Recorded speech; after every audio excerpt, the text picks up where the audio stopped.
Is your Land Rover Discovery Three's alarm constantly going off? The most common culprits are a faulty bonnet, hood switch, or overly sensitive interior sensors. Start by visually inspecting the bonnet switch for corrosion or damage. You can often find replacement switches online for around $50. Next, check your interior sensor settings. If they're too sensitive, even wind or road bumps can trigger the alarm. Replacing the bonnet switch usually solves about 60% of false alarm cases. Consider purchasing an enhanced durability aftermarket switch to prevent future issues. After any repair, proceed to the next section for a hard reset. A hard reset can clear fault codes and recalibrate your Discovery Three's alarm system. Disconnect the battery for 10 to 15 minutes, then reconnect it and cycle the ignition. This simple step resolves about 45% of alarm issues.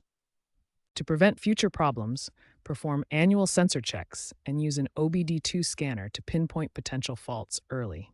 Regular inspections can prevent about half of these issues. If problems persist, consult a Land Rover specialist. Remember, ignoring false alarms can drain your battery and indicate deeper electrical issues.